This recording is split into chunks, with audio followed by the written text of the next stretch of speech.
আমাদেরকে ভুলভাল ভুং ভাং বোঝায়েন না, আমরা ওইগুলো বুঝতে চাই না। কারণ 4 দিন লাগবে না, 4 ঘন্টায়, মাত্র 4 ঘন্টায় আপনাদের মাধ্যমে আমরা মাত্র 4 ঘন্টায় সারা বাংলাদেশকে অচল করে দিতে পারি।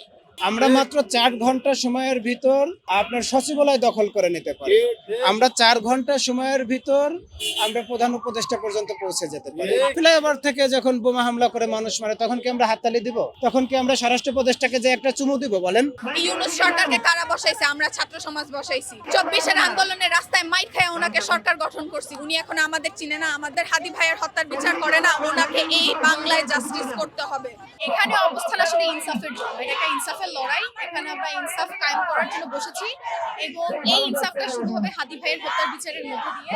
তাহলে হয়তো আমরা হাদি ভাইয়ের যে স্বপ্ন ছিল ইনসাফের রাষ্ট্র প্রতিষ্ঠা করা, ইনসাফের রাষ্ট্র কায়েম করা, সেই স্বপ্নের দিকে আমরা এক ধাপ এগিয়ে যেতে পারবো। এটা আমার বিশ্বাস। এই জন্যই যেন হাদি ভাইয়ের ইনসাফের রাষ্ট্র প্রতিষ্ঠার যে স্বপ্ন, সেটার দিকে যেন আরো এক ধাপ এগিয়ে যেতে পারি, সেই ইনসাফ প্রতিষ্ঠা করার জন্য আজকে এখানে বসা, যেটা শুরু হবে হাদি ভাইয়ের হত্যার বিচারের মধ্যে। আমার 4 দফার দাবির মধ্যে আমার মুখ্য দাবি একটাই, আমার ভাইয়ের হত্যার বিচার চাই।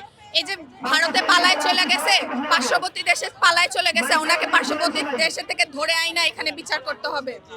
এখানে বিচার করতে হবে, ওনাকে দেশে আইনা। ইউনূস সরকারকে কারা বসাইছে? আমরা ছাত্র সমাজ বসাইছি। 24-এর আন্দোলনে রাস্তায় মাইর খেয়ে ওনাকে সরকার গঠন করছি। উনি এখন আমাদের চিনে না, আমাদের হাদি ভাইয়ের হত্যার বিচার করে না। ওনাকে এই বাংলায় জাস্টিস করতে হবে। উনি নির্বাচন দিয়ে পালায় চলে যাবে, এটা হবে না, ওনাকে বিচার করতে হবে। আমরা এখানে আজকে আসার উদ্দেশ্য হলো, কালকে ইনকিলাব মঞ্চ থেকে 4 দফা দাবি ঘোষণা করা হয়েছিল। এই ঘোষণার একটা দাবি, আমাদের মেইন দাবি হলো আমাদের হাদি ভাইয়ের বিচার। হাদি ভাইয়ের বিচার চাই, এছাড়া আর কোনো কিছু না। আমার উপদেষ্টাদের কাছে একটাই দাবি, যে অন্তত হাদি ভাইয়ের বিচারের দাবিতে আমার ফ্যামিলি সহ সাভার আশুলিয়া থেকে এখানে আসা হয়েছে। আমি শুধু হাদি ভাইয়ের বিচারের জন্য আমার বাচ্চাদেরকে নিয়ে আসছি। এই শীতে অপেক্ষা করে আমরা এখানে আসার উদ্দেশ্য হলো অন্তত হাদি ভাইয়ের বিচার। এছাড়া আমাদের আর কোনো দাবি নেই। 4 দফা দাবির বাকিগুলো আমরা পরে দাবি চাই। আমরা 1 নম্বর চাই হাদি ভাইয়ের বিচার। এরকম বৈরী আবহাওয়ার ভিতরও একেবারে ছোট ছোট বাচ্চাদেরকে নিয়ে, একদম কোলের শিশুটাকে নিয়েও আমরা গত 4 দিন ধরে এখানে অবস্থান করতেছি। আমাদের দাবি দেওয়া আপনাদের সামনে ইতিমধ্যে পরিষ্কার করা হয়েছে। ভারতীয় আধিপত্যবাদের বিরুদ্ধে ভারতের যারা আমাদের দেশের খুনিদেরকে যারা আশ্রয় প্রশ্রয় দিচ্ছে, এবং ভারতের রয়্যাল এজেন্ট হিসেবে বাংলাদেশের ভিতরে সিভিল এজেন্সিতে, মিলিটারি এজেন্সিতে, ডিজিএফআইতে যারা, পুলিশে যারা কাজ করতেছে, এদের বিরুদ্ধে আমরা বারবার বলে আসতেছি। দেখেন, আমরা শুধুমাত্র এখানে ইনকিলাব মঞ্চের একটা নির্দেশের অপেক্ষায় আছি।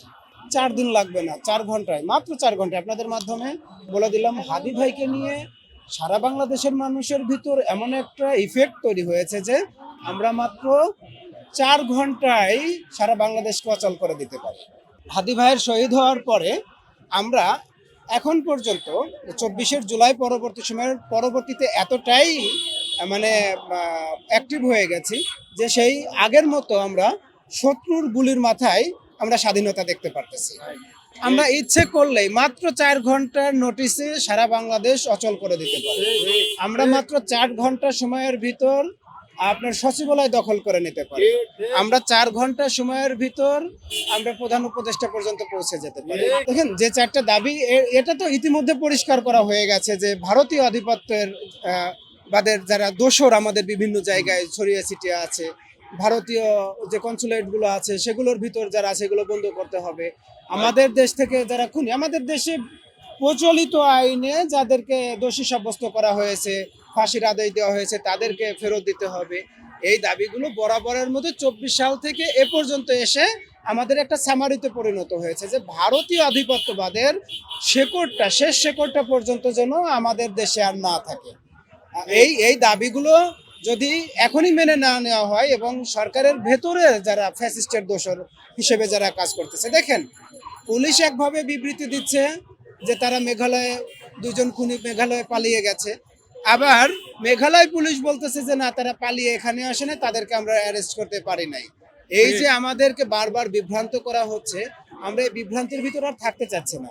আমরা শুধু জানতে চাচ্ছি যে 2 জন পালিয়ে গেছে, তাদেরকে যদি আপনারা ফেরত আনতে না পারেন, এই 2 জনের পিছনে কারা ইন্ধন দিছিল, কারা তাদেরকে অর্থায়ন করছিল, কারা তাদেরকে জামিন করিয়েছিল, অর্থায়ন করে এই খুনের পিছনে, এই হামলার পিছনে কারা ইন্ধন জুগিয়েছিল, আমরা তাদেরকে দেখতে চাচ্ছি। আমাদেরকে ভুলভাল ভুং ভাং বুঝায়েন না, আমরা ওইগুলো বুঝতে চাই না। কারণ আজকে যদি হাদি ভাইয়ের এই যে খুনিদের এদের ফাঁসির দাবিটা নিশ্চিত না করে, এদের বিচার নিশ্চিত না করে আমরা আজকে ঘরে ফিরে যাব, ঘর পর্যন্ত পৌঁছাইতে পারবো না, মাঝপথে আমাদেরকেও মেরে ফেলবে।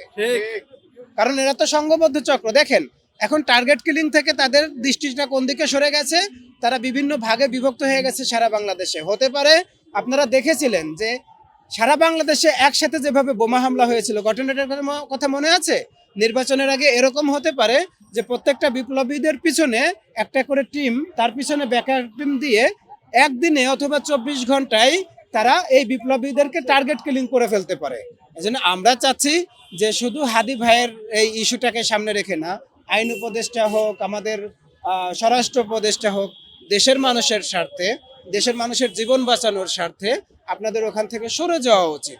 কারণ আপনারা 2 বছরে একেবারে এতটা অযোগ্যতার পরিচয় দিয়েছেন যে আপনারা হাজারবার বললেও আমরা আর বিশ্বাস করতে পারতেছি না। ফ্লাইওভার থেকে যখন বোমা হামলা করে মানুষ মারে, তখন কি আমরা হাততালি দিব? তখন কি আমরা স্বরাষ্ট্র উপদেষ্টাকে যে একটা চুমু দিব? বলেন। আমরা যখন বলি সেটা তো দোষ হয়ে যাচ্ছে।